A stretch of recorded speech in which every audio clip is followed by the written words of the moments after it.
VMDG TV, une chaîne ointe pour la cause de Christ. Mafuta ya sika, mafuta ya sika, mafuta ya sika.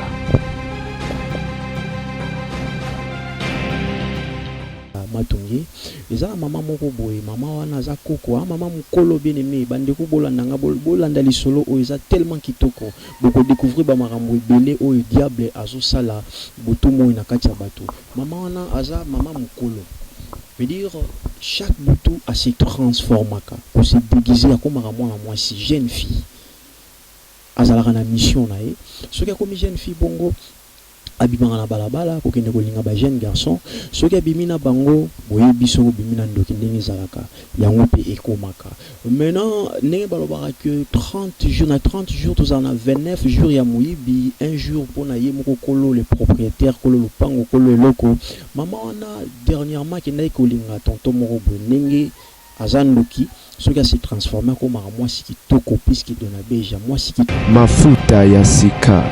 mafuta ya sika. Tonto avandaki na tantine wana nzoka zalaka koko bavandi bazomela bazosolola bato bakomi kopanzana yayi kokoma ba air moko tokomoki ba air tardif bayi ko se retrouver bango mibale. Tonto oyebi kaka mwasi ya sika, tonto asengi na mwasi ya bino ezala malamu mwa ko embrasser ndenge ezalaka. Tonto tango ameki kaka ko embrasser tantine wana bandeko mafuta ya sika, mafuta ya sika. Conseil na kopesa ba jeune ezali que ba jeune batika mubulu, parce que même na kati ya Bible lobi malamu ke o nyosa kosanga na mwasi na pite akomi na nzoto moko, soki mwasi wana aza na kindoki ye pas partager akomi na akomi pe ndoki, soki aza magicien ye pas akomi magicien. Pour cela il faut que non mumbali ami batila jeune elingi mwa mumbali ami batila kino na tango yako mafuta ya sika, mafuta ya sika. Conseil na kopesa kaka biso ba jeune foto mitala ka ndenge tozotambola, biso ba jeune to komi otambola mabe, motu nyonso tu yo omoni na nzela eza te kaka yo otelemisa ye, eza te ke yeno ndenge babenge mwasi yo pe kaka misu ne ezalaka wana tasoro esalameli ye andimaki te azalaki siri te. Mafuta ya sika, mafuta ya sika. Makambo wana biso ba jeune garçon faut que to mibatela makambo wana olula la ba jeune fiso ka omoni jeune pia kitoko yo comme olula obimaka na ye, en tout cas faut mibatela makambo wana ezo pesa déjà bobangi. Wana conseil na nga to éviter nde kolinga linga kwa te faut to kolinga na biso ne kozande na réserve kozala te soka omoni oyo lingi omoni oyo lingi wana ndelo mabe tala sko basore comme la biso. VMDG TV, une chaîne ointe pour la cause de Christ. Mafuta ya sika, mafuta ya sika, mafuta ya sika. VMDG TV, une chaîne ointe pour la cause de Christ. Mafuta ya sika, mafuta ya sika, mafuta ya sika.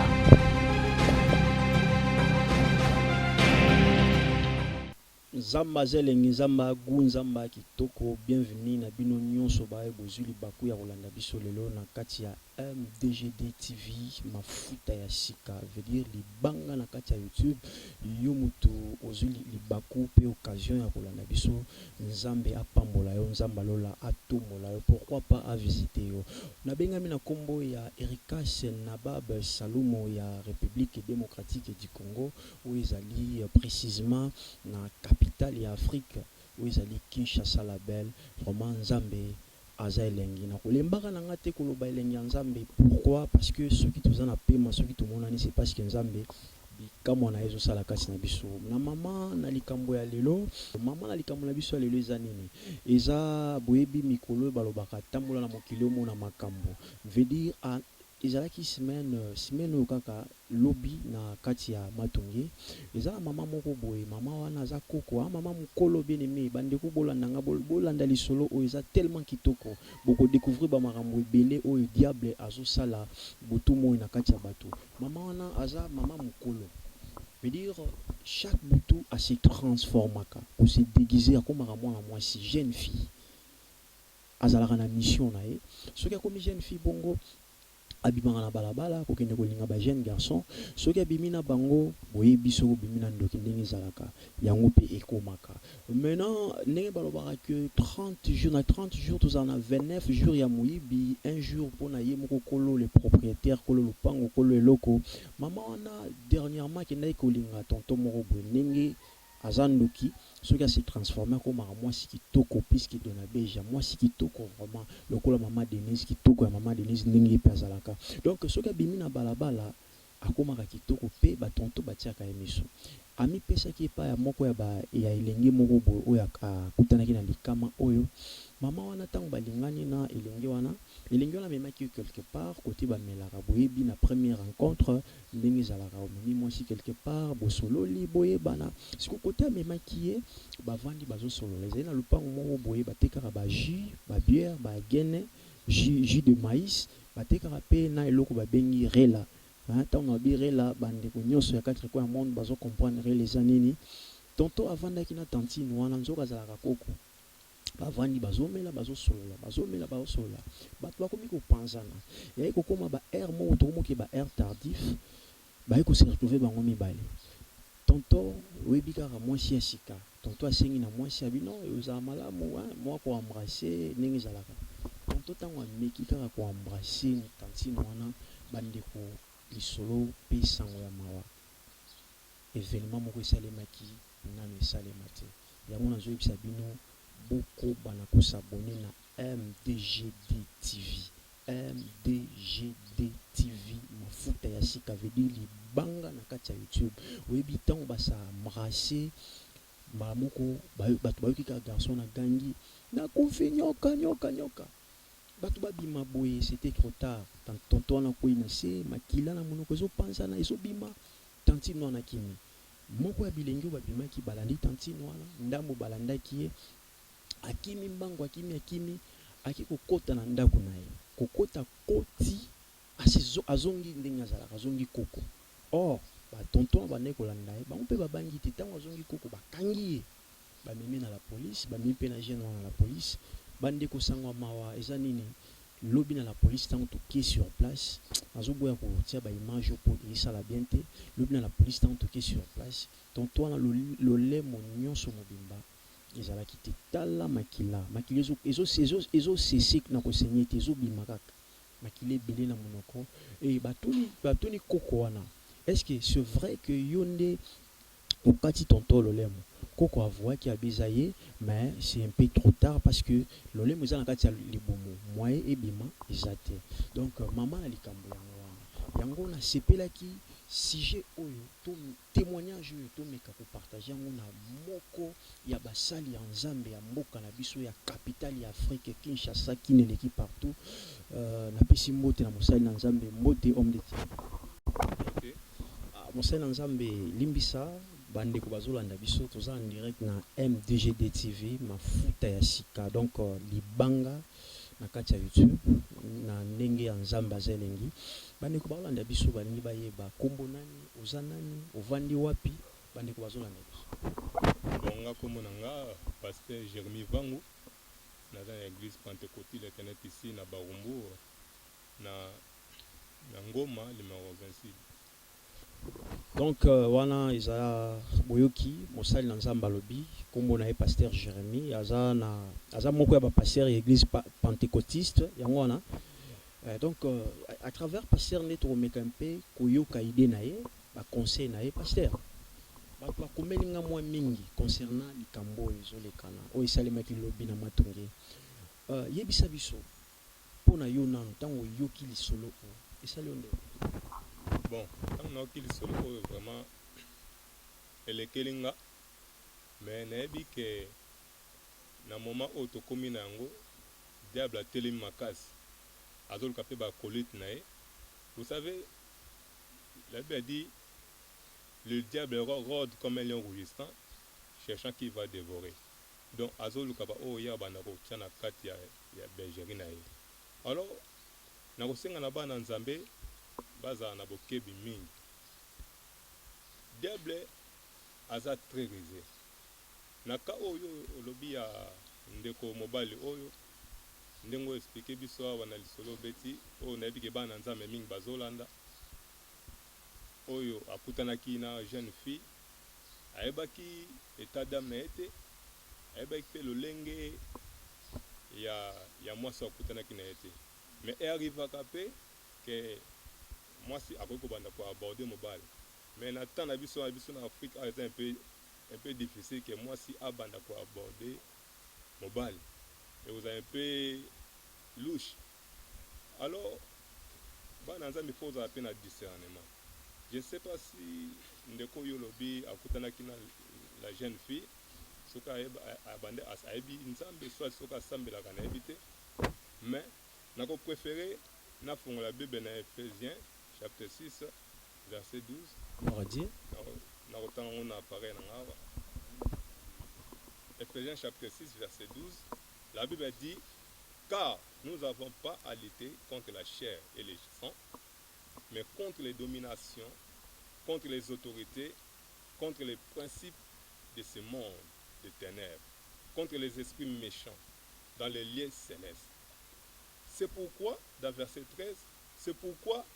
prenez toutes les armes de Dieu afin de pouvoir résister dans les mauvais jours et tenir ferme après avoir tout surmonté. Alors, dans ma commune, en tant que Ephésiens chapitre 6, verset 12 à 13, la Bible parle de la principauté. Les principautés, c'est les princes des ténèbres. Au bazo tambola, ba panzani partout dans le monde. Ba panzani partout. Bazo lukana na ko dévorer, bazo luka ba arme pour na komema pe na camp ya Satana. O bengi le diable. Alors, ce ko tali malam na ndeko mwasi wana polobike akutanaki na jeune homme alingaki jeune homme pe baki kovanda quelque part ndenge pe makambo ekomati ba air tardive ndenge embrassaki ndeko mobali oyo esalaki ke lolemo ya ndeko mobali ekatana par là ça veut dire ndeko mwasi wana malgré azo se déguiser alors azo se déguiser na mbwasima oba osalaki na ndeko mobali seke po okata lolemo mutu o aza normal boy na nzela mbwasima seke ça veut dire lolemo ya jeune fille peut-être ezobaluka serpent parce que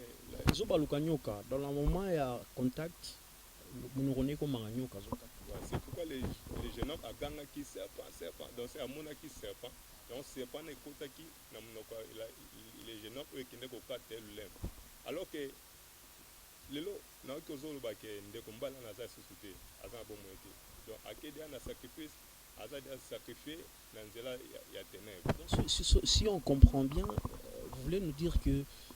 contact wana ils ont à sacrifier à somi allez déjà mbeka parce que aza son invité aza déjà sacrifié et na vie ya ndeko mwasi olobi balandi akimi akoti na chambre baluki à ce traitement azongi koko donc quand toko bango za kindoki te zani on dit kindoki te oh eza kindoki te kindoki eza mutu azopumbwa azokende koluka parti par là oh eza ki bonzambe nango eza kisi asimbi kisi ozosala ke ase transformé tomonaka bahistoire wana ezaka mpe mingi na bavillage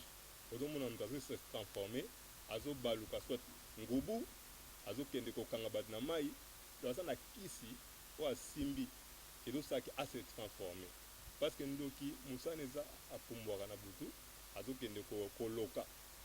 Excusez homme de Dieu, nalingaki bien bandeko baolanda biso partout na quatre coins du monde ba comprendre biso pe ba zwa leçon na oyo ko bimisa. Nangana yeba c'est que différence eza entre ndoki na muto asimbi kisi. Différence ezali parce que ndoki tout ça ba bango nyonso baza na maître moko le diable bango nyonso baza na maître moko mais misala bango eza un peu différent na ndenge ya ko agir ndoki aza oyo akendaka azoloka na butu azo envoûté azo bloqué auto ya blocage mais na ka ya ndeko oyo azo se transformer aza koko azobaluka azokoma mwasi eza kisi moko aza nango ozosalaka être transformé mutu normal bakota na mobali peut-être na chambre azi abaluki nyoka mobali omona aza mobali akota na mota na chambre asani abaluki nyoka po asani amela mwasi wana azokende na nzela asa. Homme de Dieu, merci pour na koela ngonga. Maintenant leçon nini message nini oui kopesa ba nyonso balanda biso pour na kozala ferme par rapport ya événement eleki. Message na opesa na bana nzambe bandimela Yesu bazala prudent parce que le diable azorode azoluka nani akodévorer mpona kokoma na baka wana te parce que soki ndeko wana azalaki na bonzambe alinga akoma na ka wana te azomona déjà omoi moto asambelaka oyo ayebi nzambe soki eloko mabe obi esika mabe esapproche vers yo même na nzoto nokosentir même soki opuyaka même moto aza misala ya mabe akozwa makasi te mpona pusa pembeni na yo. Alors conseil eza kaka na bana nzambe bondimela nzambe botika bafutilité botika banzela oyo ezanga ntina bondimela nzambe parce que en Dieu il y a la vie. La Bible dit, Jésus a dit, je suis le chemin, la vie et la vérité. Ceux qui croient en moi aura la vie sauve. Si tu crois au Seigneur Jésus, tu seras sauvé, toi et ta famille. Alors botika babloka ezanga ntina oyo ezanga importance te mieux vaut olanda nzela nzambe parce que nzela nzambe lobiko ezali. N'est-ce pas la Bible dit dans Psaume, errez l'homme qui ne marche pas selon les conseils des méchants, mais qui trouve son plaisir dans la loi de l'État. La médite jour et nuit. Wana mutu wana aza lokola nzeto baloni pembeni ebale ebotaka makasa na ntango na yango mpe bafui na yango ebimaka na saison na yango. To bana na nzambe nasenga bokangama na nzambe bondimela nzambe mpe makambo wana mabe ekokomela bino te.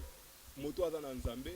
diable molimo mabe ekobanga même mpona koapproche pembeni na parce que eyebi ke na kati na oza na nzambe aza na bon moyo. Celui qui est plus grand que celui qui est dans ce monde, c'est l'Éternel des armées, Jésus-Christ de Nazareth. Mon frère, ma sœur, je te dis aujourd'hui, ce soir, crois et tu verras la gloire de l'Éternel. Et vous allez épargner dans le projet, ma bonne sur l'ennemi, pour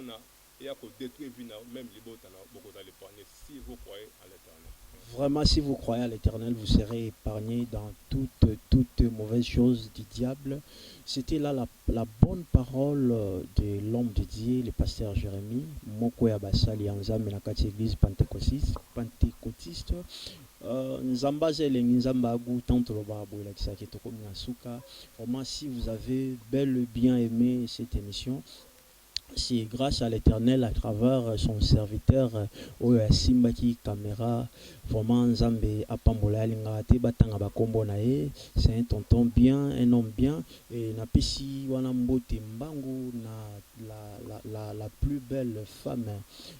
Yansimine mwana mwasi ya baswahili moko boye vraiment mbote na yo Yansimine mbote na bandeko bayambi biso na esika oyo na ko silisa boete sans kopesa mbote na la baronne. Donc na kombo ya Dorcas mamu Dorcas oui toi boy oui tu mbote na yo jambo mamu Dorcas na pesi mbote bisikoza mbote lisusu na staff tout ya biano ba master tout ya 4 coins ya kin bandeko nyonso ya bilembo to pesi bino mbote bobo sana te ko s'abonner na vraiment tant to ba qui ça to komi na suka nzamba pambola bino ba nyonso bozaki ki libaku occasion ya kolanda biso bo bénéficier na ba conseil auto baki na MDGD TV mafuta ya sika libanga na kati ya YouTube eza chaîne oyo eza ko éduquer masse eza chaîne oyo eza ko changer eza ko transformer ba vie ya bato en écoutant la parole de Dieu. Vraiment nzamba lola apambola bino maman Dorcas ko barara mama kitoko nzamba otika ote to monana à la prochaine. Bye bye. MDG TV, une chaîne ointe pour la cause de Christ. Mafuta ya sika, mafuta ya sika, mafuta ya sika.